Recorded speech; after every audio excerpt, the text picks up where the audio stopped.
Olá, amigos, estamos de volta aqui no MAP. Nós vamos dar umas pinceladas sobre o livro Oficina da Alma, mas lembrando que vocês podem assistir esse programa no site do MAP, no Facebook e no canal do YouTube. Sejam todos bem-vindos. É uma alegria estar com vocês. Eu quero ler um pedacinho aqui de um trecho do livro Vida Feliz, psicografado por Divaldo Franco e ditado pelo espírito Joana de Ângeles. Os maus pensamentos intoxicam a alma, atraem o pessimismo e as presenças doentias dos espíritos perturbados e maus. Mantenha tua mente presa às ideias positivas, iluminativas, aos programas de enobrecimento, de cuja conduta te advirão o bem-estar íntimo e a alegria de viver.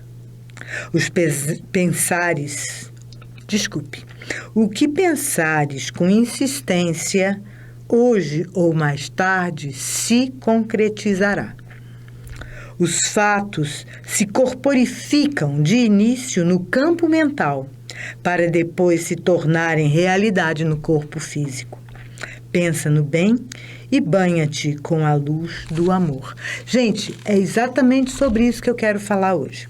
Quero falar sobre a lei de ação e reação, também conhecida como a lei do karma.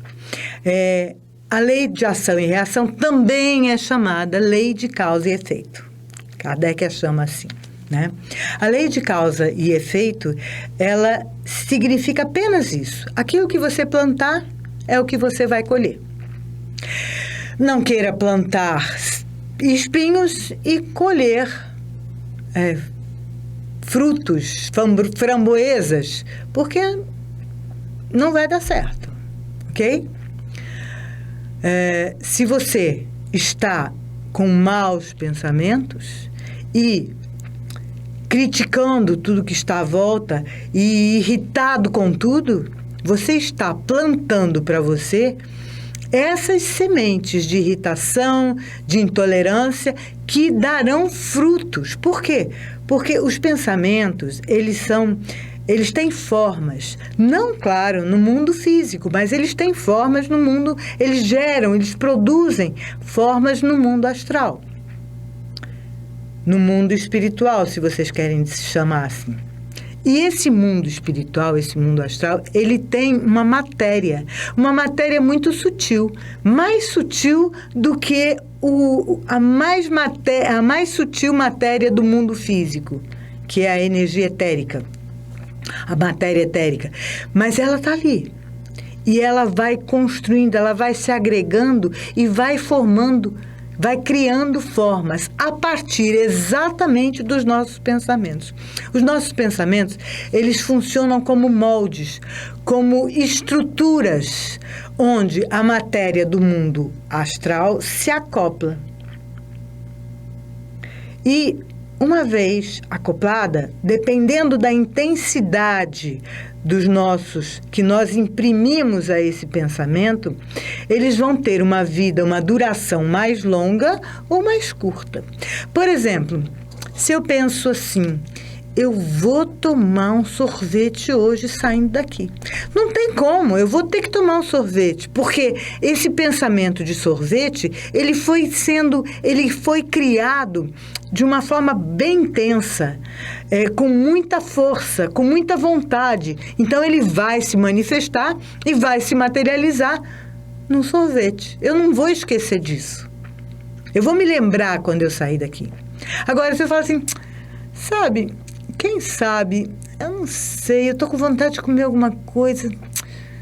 Talvez um sorvete. Gente, provavelmente, se o meu desejo de comer alguma coisa dissolver-se, eu saio daqui e nem me lembro do sorvete. Tudo aquilo que eu colocar intensidade acaba se materializando mais cedo ou mais tarde. Por isso é que se diz, quando você quer alguma coisa, pensa naquilo com bastante bastante intensidade e com bastante clareza. A clareza com que eu formulo um pensamento possibilita que ele se manifeste no futuro. E, muitas vezes, um desejo, um pensamento, fica ali. Muito tempo, vamos que dizer, repousando na fruteira dos pensamentos. Até que ele começa a ser novamente ativado. E, na medida em que eu vou ativando, na medida em que eu vou pensando novamente naquilo, eu vou transformando aquela forma de pensamento, inicialmente até incipiente, pequenininha, em algo denso, em algo forte, em algo presente, que vai mais cedo ou mais tarde amadurecer e se manifesta no mundo físico. Não tem como. Por isso é que os nossos desejos são uma ordem, dizia o Aladim, não é? Tudo aquilo que nós pensamos, nós materializamos, mais cedo ou mais tarde. Tudo aquilo que a gente deseja, a gente materializa, mais cedo ou mais tarde. Por isso, a nossa responsabilidade sobre aquilo que pensamos, sobre os nossos desejos, sobre os nossos comportamentos, sobre a forma que olhamos o mundo. A forma que olhamos o mundo vai dizer muito mais sobre nós mesmos do que qualquer outra coisa. Se eu olho o mundo sempre com um olhar de raiva e de revolta, o que é que eu vou ter dentro de mim? Raiva e revolta. Que pensamentos eu estou alimentando de raiva e revolta? Não dá para sair nada bom. Eu acabo aprisionado num curto-circuito. E, quando eu estou no mundo, conversando com as pessoas, o que eu atraio para mim? Raiva e revolta. Reforçando essas formas de pensamento. As formas de pensamento, elas não estão atreladas a mim. Porque, lembrem-se, elas não estão dentro do meu cérebro. Elas têm um corpo do pensamento. O meu cérebro, ele simplesmente traduz essa frequência de vibração, tanto das minhas percepções, dos órgãos de sentidos, para esse corpo astral, mental e emocional, ok? Como recebe essas informações que se traduzem em ações ou em palavras ou enfim, em situações no mundo físico a partir do meu corpo. O cérebro, ele transmite e ele recebe. Transmite essas informações nessas frequências de vibração e recebe frequências de vibração e transforma essas frequências em ação. O corpo físico, ele é basicamente um corpo da ação. Por isso que a gente, o ter um corpo físico e não agir, e não trabalhar, e não mudar no bom sentido o mundo que nos cerca, é um desperdício de vida. Aqueles que preguiçosamente, ai não, mas é tão trabalhoso, esses estão perdendo a oportunidade de estarem no mundo, de fazerem, de aprenderem, de construírem, de se desenvolverem como consciência. Utilizar as nossas experiências, ou melhor, as nossas oportunidades com sabedoria é bastante importante. Quero dizer mais uma coisa acerca do pensamento. Os nossos pensamentos, eles agregam-se em torno de núcleos de força. E tudo é assim.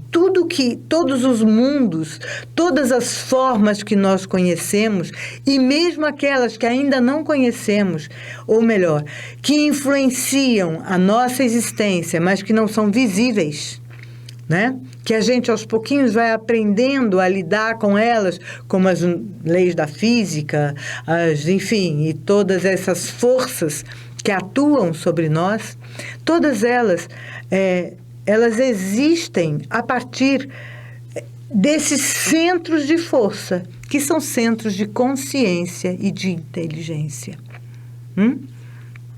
Esses centros, eles agregam os pensamentos, mas eles podem ser de várias formas. Eles podem ser centros de força que nos levam para um crescimento cada vez maior, com uma ampliação da consciência, da percepção, do entendimento cada vez maior, com ampliação do amor e da capacidade de perceber o outro e de estar no mundo com alegria e confiança, como podem ser também centros de força de derrota, de aprisionamento, de desentendimento, de briga, de luta.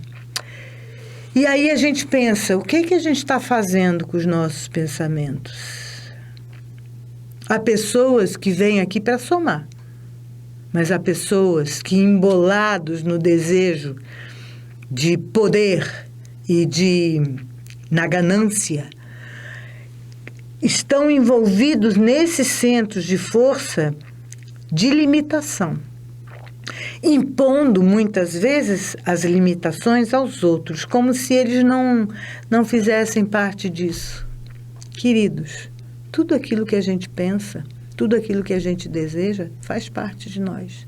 E mais cedo ou mais tarde, aquilo vai atuar sobre nós. Não tenha dúvida. A lei do karma é infalível. A lei de ação e reação é infalível. E ela vai atuar. Vocês estão vendo isso agora. Quantas coisas nesse momento, né, nesse ano aqui, quantos malfeitos estão se mostrando, estão vindo à tona, desculpe. Não é à toa que isso está acontecendo. Exatamente. Essas formas de pensamento que foram plantadas, elas estão se manifestando. Elas estão buscando o seu Criador. E cada um de nós vai responder segundo as suas obras. Não tenha dúvida. Se a gente compreender isso, a gente vai começar a buscar fazer o melhor da nossa vida. Pelo menos por nós mesmos, pelo menos por egoísmo. A gente vai começar a cuidar daquele que está à nossa volta, pelo menos porque ele, numa vida melhor, aquele melhor volta para nós, também numa vida melhor. Tudo o que você faz de bem para o outro, retorna para você. Qualquer mínima coisa. E qualquer coisa de mal que você faça para o outro, qualquer má intenção de destruição, de perturbação, de cooptar as inteligências, enfim, não importa. Tudo isso, mais cedo ou mais tarde, volta para você. Não tenha medo. Simplesmente mantenha a sua serenidade, na confiança de que Deus está sabendo de tudo que acontece conosco. Lembra, é dito, todos os fios de cabelo da sua cabeça estão contados e nenhuma só folha de árvore cai sem que meu Pai saiba. Façamos a nossa parte, cuidemos de nossa vida da melhor forma possível, projetando o bem para toda a humanidade. Sem dúvida, na nossa maneira de bem, de bom, outras pessoas que estiverem à nossa volta receberão essa influência do bem, que é muito mais poderosa do que o mal. E aos poucos começa a mudar o campo da terra. Aos poucos o crescimento se faz dessa consciência maior. O bem tem muito mais poder que o mal. Portanto, confia. Deus está no comando de nossas vidas. Está cuidando de cada um de nós. Embora, aí você pode perguntar, mas por que o mal existe? fruto da nossa ignorância, fruto do nosso medo. O nosso medo nos aprisiona e faz com que imaginemos que precisamos de muitas coisas. Tem uma historinha que eu gosto muito, que a gente conta sempre quando a gente dá aula. Todos nós vivíamos no paraíso. E a cada manhã, cada um de nós tinha uma árvore e a cada manhã o seu fruto amadurecia daquela árvore. E você podia comê-lo e ficava saciado por todo o dia. No dia seguinte, novamente, a sua árvore dava um outro fruto, amadurecia um novo fruto, você comia e ficava saciado. Num dia, por algum motivo que a gente não sabe, um dos frutos de uma árvore, de uma pessoa, um fruto não amadureceu. E ele olhou para um lado, olhou para o outro, todos comiam seus frutos e ele não tinha o que comer. E ele ficou muito incomodado com aquilo e com muito medo.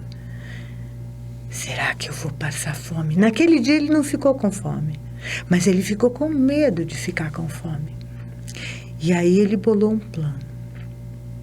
No dia seguinte, ele acordaria mais cedo do que o seu vizinho e tomaria para ele o fruto do seu vizinho, mesmo que o dele amadurecesse.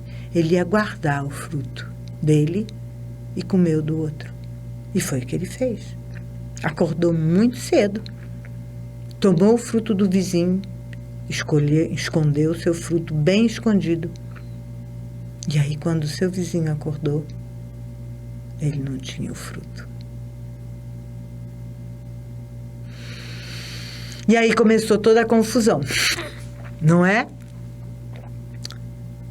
Talvez, se tivéssemos mais comunicação, nós poderíamos ter dito, esse que não tinha fruto de manhã, poderia ter dito: vizinho, eu não tenho meu fruto. Você pode me dar um pedaço do seu? E talvez o vizinho dissesse: claro, eu não preciso dele todo. E talvez o outro mais um pedacinho, e talvez o outro mais um pedacinho, e talvez o outro mais um pedacinho. E assim, aquele incidente desconhecido teria sido resolvido de uma forma tão sinérgica, tão cooperativa, tão fraterna. E todos teriam, como acréscimo, uma leveza e uma alegria no coração. Essa partilha, sem dúvida, assim como foi a partilha dos pães e dos peixes, traria maior amizade, maior compreensão, maior entendimento entre todos aqueles que estavam ali. Mas me parece realmente que toda a confusão começa quando nós temos medo. Medo de não termos o que nos sustenta.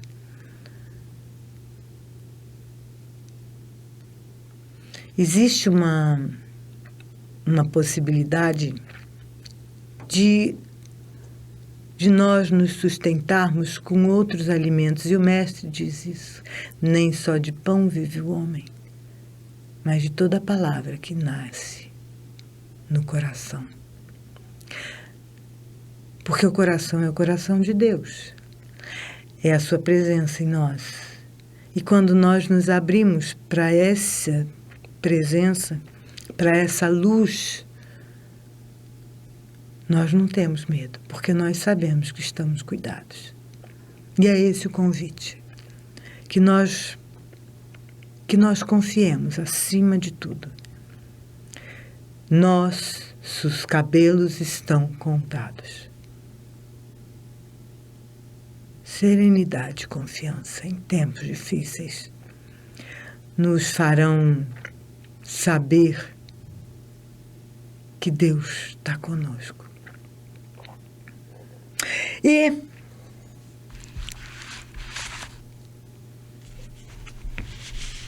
lembrar que, da mesma forma que estamos sendo cuidados por Deus, Deus também sabe de tudo aquilo que acontece e que fazemos. Portanto, as nossas dificuldades, os nossos equívocos, os nossos medos, os atos equivocados, ignorantes que cometemos também, Deus sabe. Ele não vai nos cobrar, mas a consciência dele que nos habita, essa alma imortal que nos habita, esse ator, ele sabe exatamente o que fazemos. E essa alma imortal, essa presença, essa centelha divina, essa consciência plena que habita cada um de nós, sabe e vai cobrar a cada um aquilo que fizermos. E, diz o Evangelho, em Mateus capítulo 5, versículo 18, o Mestre diz: porque em verdade eu vos digo que até que o céu e a terra passem, nem um jota ou um tio se omitirá da lei, sem que tudo seja cumprido. E, em verdade eu vos digo que, de maneira nenhuma sairás dali, enquanto não pagares o último ceitil, a última moeda, o último centavo, a gente poderia dizer assim. Por que isso?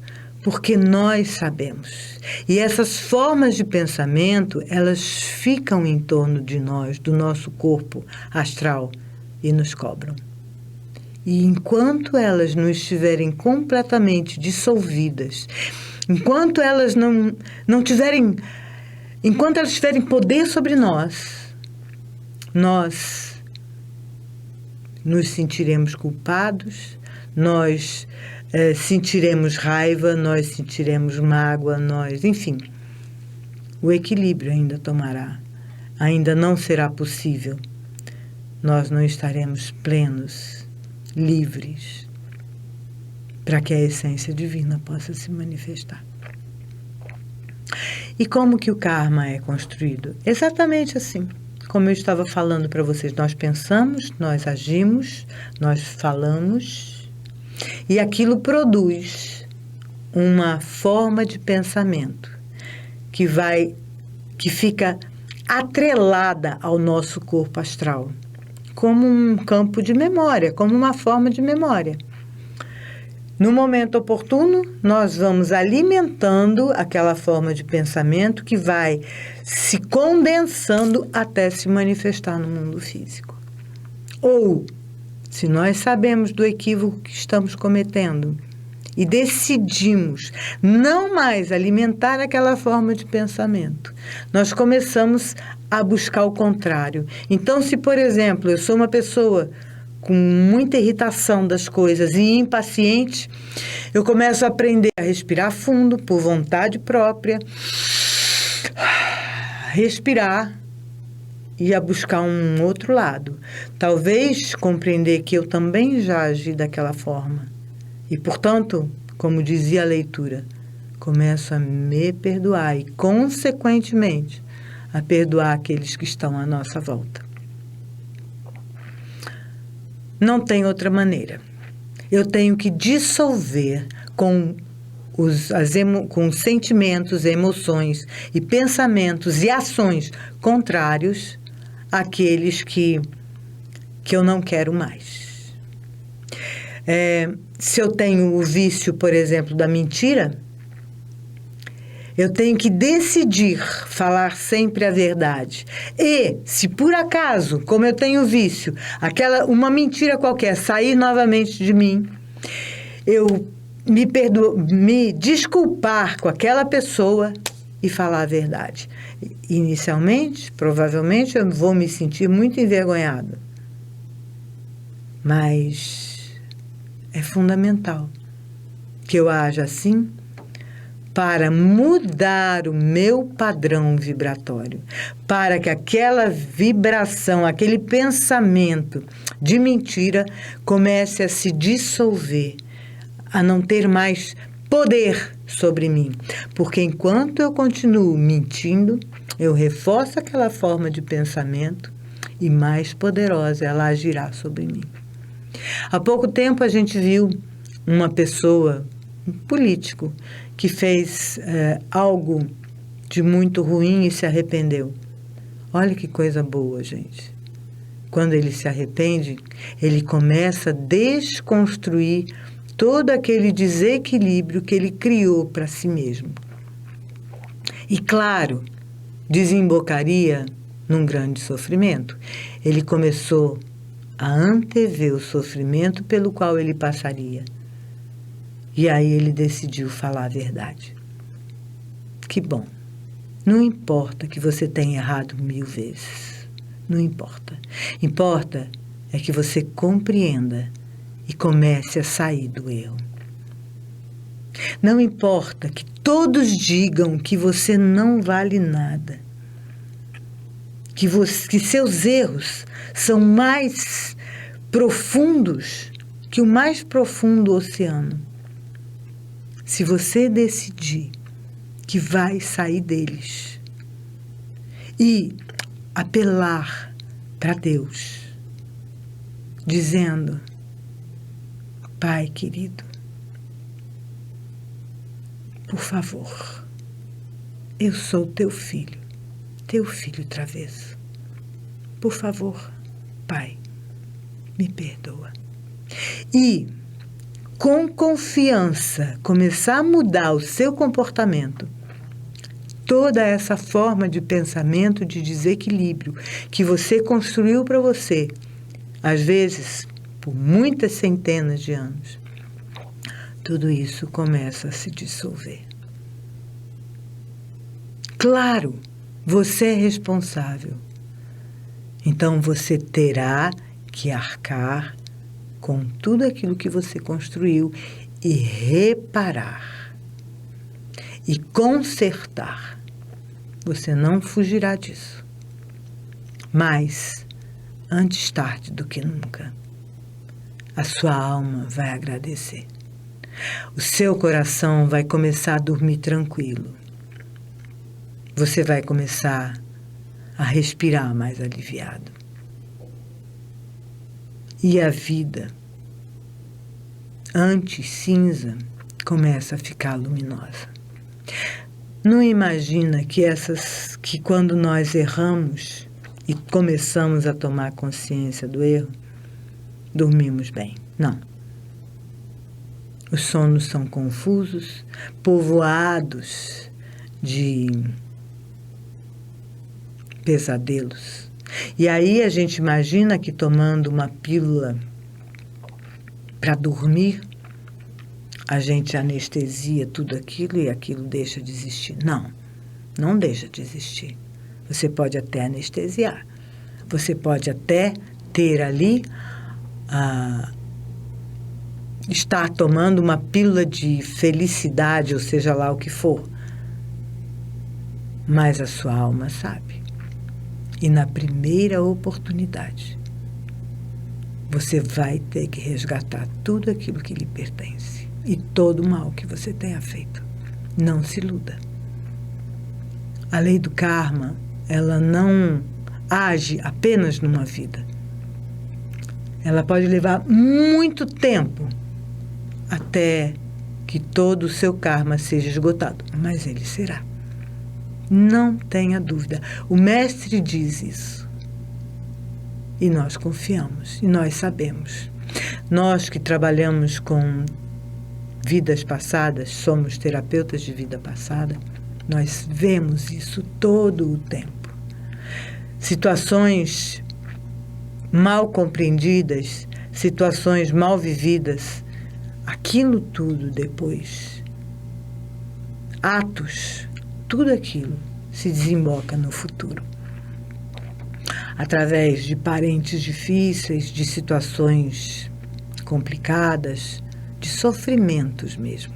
E eu não estou querendo dizer com isso que todos os nossos sofrimentos têm uma causa sim. Não sempre, por exemplo, parentes difíceis, nós causamos as dificuldades, mas por algum motivo nós nos conectamos àquela situação.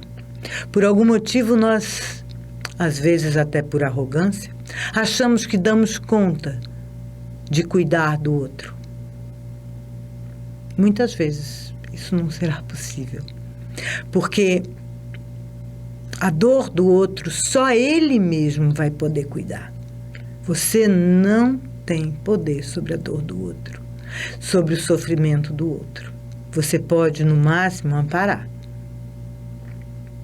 Talvez você possa, no máximo, estar ali, confortando.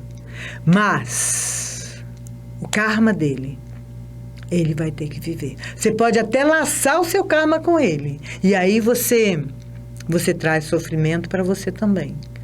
Mas você não diminui com isso o sofrimento dele. Apenas uma pessoa fez isso. E fez porque sabia como fazê-lo. O Mestre Jesus, que ao ser crucificado, levou com ele um pesado e mau karma, não individual, mas da humanidade. Uma parte. Por isso é que se diz que ele veio redimir os pecados. Ele veio tirar, sim, uma grande parte do sofrimento da humanidade. Mas nós, com a nossa ignorância, construímos e geramos maior sofrimento ainda para nós. E assim, não só individualmente sofremos um karma pessoal, mas também nos conectamos por sintonia vibratória, por ressonância com o karma de uma determinada coletividade. Estamos aqui no Brasil porque temos um karma comum que nos une, que nos faz brasileiros, que nos faz estarmos aqui.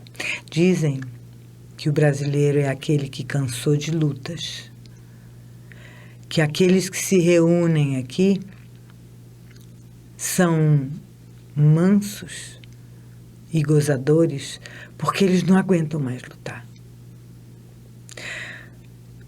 Só que talvez o nosso sofrimento por lutas passadas seja tão intenso que nós estamos abdicando de tomarmos a nossa vida na nossa mão e deixando que outros possam conduzi-la. Isso tem um preço. Tudo o que fazemos tem um preço. Quando damos o poder de nossa vida a outra pessoa, nós não deixamos de ter o karma pela nossa própria história, mas nós também assumimos a responsabilidade pelo que aquela pessoa fez conosco, porque nós deliberadamente entregamos o nosso poder a outro. Também é uma responsabilidade e uma escolha. Estejamos atentos com o que estamos fazendo conosco. Quando eu digo o responsável pelo meu sofrimento é o meu pai, minha mãe, meu marido, minha filha, minha amiga, a sociedade, eu estou me eximindo de uma responsabilidade que na realidade é minha e projetando no outro. Eu tenho muito maior dificuldade de sair daquela condição. Pensa nisso. Mas eu quero ler aqui sobre a mente sadia. Porque isso tem a ver conosco. A mente destemida e o corpo sadio. É uma versão de uma fábula tradicional da Índia. Enquanto meditava certa noite, um santo viu o fantasma da terrível doença da varíola entrando na aldeia em que vivia e exclamou: "Pare, senhor fantasma, vá embora. Não deve molestar a cidade em que cultuo a Deus." O espectro respondeu: "Só levarei 3 pessoas, de acordo com o meu dever cósmico determinado pelo karma dessas pessoas." Ao ouvir isso, o santo consentiu com tristeza. No dia seguinte, 3 pessoas morreram de varíola. Contudo, um dia depois, mais pessoas morreram. E a cada dia, outras mais eram vencidas pela temerosa doença. Considerando-se vítima de um grande engodo, o santo meditou profundamente e invocou o fantasma.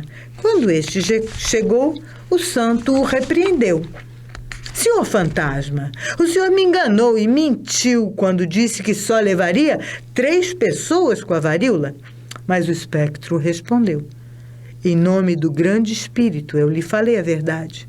O santo insistiu: "O senhor prometeu levar apenas 3, mas um grande número de pessoas sucumbiu à doença." "Só levei 3, disse o fantasma. "As outras deixaram-se morrer por causa do medo." Ressuscite a mente da consciência de doença, do pensamento de doença. Você é o espírito invulnerável, mas agora o corpo governa a mente. É a mente que deve governar e comandar o corpo. De que tem medo? Você é um ser imortal. Não é homem, nem mulher, como talvez acredite, mas é alma jubilosa e eterna.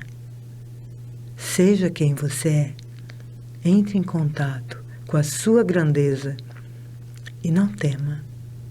Segue confiante, sabendo que o que é seu, e apenas o que é seu, virá para você. Não complique sua história nem sua vida. Não tenha medo. Lembra, se existem dificuldades kármicas, são aquelas que você mesma criou para você. Portanto, confie, fique sereno, levante a cabeça, ande para frente. Nada vai te acontecer que não seja aquilo que você necessita para a sua evolução. Serenidade e paz. Que Deus te abençoe, que o Mestre amado envolva-o sempre com as suas bênçãos jubilosas e que a alegria do teu coração seja sempre transbordante de luz, iluminando a todos que estão à sua volta. Que assim seja.